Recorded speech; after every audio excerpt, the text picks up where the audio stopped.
एक शहर तारीख़ी शहर है। असल में नवाब शाह उन जे टक्कर जो तारीख़ी शहर है, पर बदकिस्मती सां हिन जे शहर के सही तरह जो आहे सो हाईलाइट न कयो वियो आहे। हितां जा जेके नवाब जे नाले सां इहे असल में दादू जा हुआ जेके लॾे अची हिते वेठा ऐं उन जे नाले सां मशहूरु थियो शहर। पर अॼु बेनज़ीराबाद जे नाले सां शहर खे लिखियो थो वञे ऐं असां हिकु तारीख़ी माॻ ते अची रहिया आहियूं जंहिंखे चाहीअ जो दड़ो थो चयो वञे। हुयो त हीउ क़दीमी, पर हिन ते कॾहिं आसारे क़दीमा वारनि तवजो ई कोन ॾिनो। जॾहिं शहर जे माण्हुनि खे कुझु इलाही शयूं क़ीमती, कुझु ज़ेवरात ऐं ॿियूं शयूं नज़र आयूं, तॾहिं खणी हिननि जीअं पीर ठाहे ऐं उते वरी हिननि पेटियूं रखियूं आहिनि कमाईअ जो धंधो। हिननि चयो अलाए छा काई मिल्कियतूं हथु चढ़ंदियूं, असां इन लाइ वठी भॻा। ऐं असांजे जेको रिवायती कम आहिनि शायदि हिननि खे कुझु न मिलियो गवर्नमेंट खे, त बसि उहो ई भिटुनि ऐं भड़नि वारी कार छॾे वरी मोटी हलाए विया आहिनि। को हिनखे साइन बोर्ड कोन्हे। वॾी मुश्किल सां ॻोठाणे हिकिड़े माण्हू खे खणी असां हिते पहुचाऊं। किरियो छोकिरो आहे, नौजवान।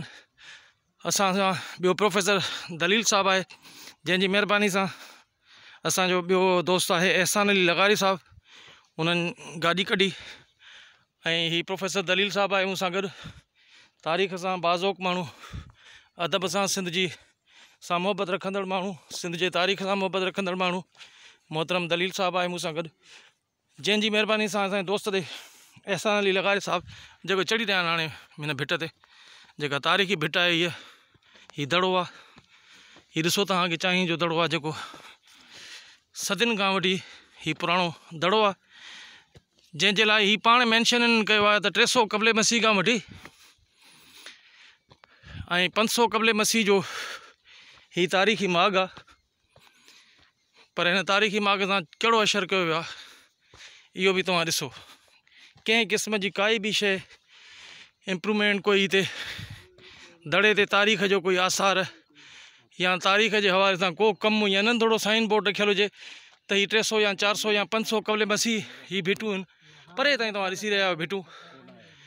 ऐं केतिरी हिते ज़मीनदारी थी चुकी आहे। मूंसां गॾु सिंध जो तमामु भलोड़ शाइर सरमद लाड़काणे जो अलमारूफ़ तमामु घणो, मां बचो हुनखे सुञाणे। सरमद तमामु घणो सिंधीअ जो वॾो पॉपुलर शाइर थी रहियो। ऐं मूं पंहिंजी जवानीअ जे दौर में साईं सां केतिरा ई शेर पढ़िया। उनजो पुटु ऐं बहितरीनु कहाणीकार, 6 किताबनि जो ख़ालिक़ लेखक मोहतरम अज़ीज़ कासवाणी साहब बि असां सां गॾु आहे। अस्सलाम वालेकुम साईं। अज़ीज़ साहब कहिड़ा हाल आहिनि? ख़ुशि आहियो? तबियत ठीकु आहे? तव्हां ॾिसो पिया त असां केतिरी मुश्किल सां, जेकॾहिं मां असांजा दलील साहब जी महिरबानी सां, जेकॾहिं एहसान अली लगारी साहब जन न अचनि हा पंहिंजी गाॾी काए, हीअ एहसान अली लगारी साहब जन आहिनि, ऐं जेकॾहिं न अचनि हा गाॾी पंहिंजी काए त मां सम्झां थो मां रुली वञा। ऐं मूं दलील सां जेॾी महिल ॻाल्हि कई, अज़ीज़ साहब सां ॻाल्हि कई त हिकु लम्हे खां विञाइण बग़ैर मूंखे चयूं त ईअं न वञ जा, पर गॾु था हलो। मां चयो त गॾु हलण जे चकरनि में सिज न लही वञे। चई 5 मिंटनि में था कयूं थो बंदोबस्तु। पोइ साईं जन गाॾी पंहिंजी काए आया। ऐं अॼु ॾिसो त असां तारीख़ी हिकिड़े माॻ ते बीठा आहियूं। ऐं तारीख़ी माॻ जो तव्हां हशर मां ॾेखारींदो आहियां, किथे बि को साइन बोर्ड तव्हांखे नज़र नथो अचे। हर जाइ ते दुनिया जी, हाणे जेकॾहिं चाइना जी असां क़ौम में पैदा थियूं हा त शायदि चाइना जी क़ौम जॾहिं हिकु 5000 साल ऐं 7000 साल पुराणो सिर्फ़ु मुक़ाम जिते माण्हू दफ़न थींदा हुआ उन्हनि जी लाशूं कढियूं त लखनि जी तादाद में उहो सिर्फ़ु माण्हू मुक़ाम ॾिसण जे लाइ पहुची विया। ऐं अॼु महीने जे हिसाब सां करोड़नि जी बजट जेको आहे हू कमाए रहियो आहे। पर असांजो हीअ मुल्क, हीअ असांजी ख़ासि करे सिंध, इन बर्बादीअ जे रूप में हशर इहो आहे जो मोहन जे दड़े जहिड़ी तारीख़ी शयुनि खे बि तबाह ऐं बर्बादु कयो वियो आहे। त हीअ त चाहीनि जो दड़ो, त उनखां पोइ जो माॻ आहे तक़रीबन पोइ बि 500 क़ब्ले मसीह माना 2500 साल पुराणो हीअ असांजो माॻ आहे, जंहिंजे मथां अॼु असां बीठा आहियूं। न हिन जी खोटाई आहे, न हिन जो साइन बोर्ड आहे, न हिन जे लाइ बारे में लिखियो वियो आहे त हीअ केतिरो पुराणो आहे, हितां कहिड़ियूं कहिड़ियूं नवादरात मिलियूं आहिनि। उहे बि म्यूज़ियम में दरवाज़ा हिकिड़ा वॾा लॻा पिया आहिनि, ॼण जेल जा दरवाज़ा हूंदा आहिनि, शायदि उहे असांजे लाइ खुलनि बि कोन। त इहे हालतूं हिन असांजे हिन सुधा माॻनि सां, मक़ामनि सां, सिंध जे तारीख़ सां कहिड़ो असरु थी रहियो आहे। हीअ सॼो जो सॼो इलाइक़ो आहे जिते ॿुधूं था त सिर्फ़ु फॉरेनर्स ईंदा आहिनि ऐं उहे ई अची करे खोटे करे ऐं दुनिया सां प्यारु कंदड़नि क़ौमुनि सां निभाए रहिया आहिनि। बाक़ी असांजो माण्हू को बि पंहिंजी सिंधी क़ौम सां, सिंध जी सक़ाफ़त सां कोन निभारायो आहे। हीअ नौजवान आहे किरियो, जेको असांखे हिन माॻ ताईं पहुचाइनि, न त असांखे शायदि सिजु लही वञे हा पहुचंदे पहुचंदे। हिन जी महिरबानी साईं, तव्हांजी महिरबानी।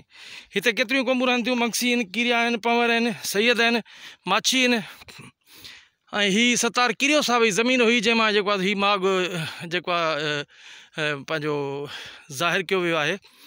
ऐं जेकॾहिं इहो बि कुझु हिमत न कंदा नौजवान हितां जे इलाइक़े जा त शायदि ई इहो माग वरी बि ईअं ई ज़मीनदारीअ जे हवाले सां ज़मीन जे वर चढ़ी वञे हा ऐं आबादीअ जे वर चढ़ी वञे हा ऐं ईअं ई तबाह ऐं बर्बाद थी ख़तमु थी वञे हा। ईअं केतिरा ई माग आहिनि, भिटूं ऐं भड़ा पिया आहिनि सिंध जा, जेके अञा ताईं डिस्कवर न थिया आहिनि।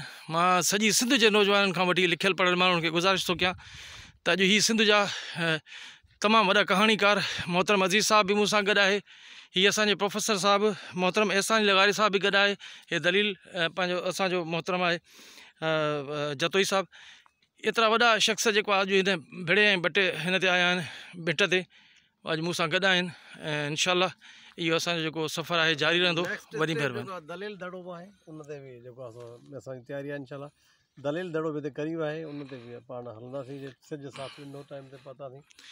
साईं जो मुक़्तदार भरिसां ई आहे 5-7 किलोमीटर परते दलील जो वॾो हिकिड़ो तारीख़ी माग आहे। हिकिड़ो ॿियो दलील जो हिकिड़ो वॾो तारीख़ी जेको आहे सो क़िलो जे हवाले सां लिखियो थो वञे। ॾिसूं था त उते जेको आहे तारीख़ी माग कहिड़ो आहे, उहो वरी बाद में तव्हां मां मोकिलियां थो शयूं। वरी महिरबानी। अमजद तव्हां दुरानी फ्रॉम कराची। अस्सलाम वालेकुम।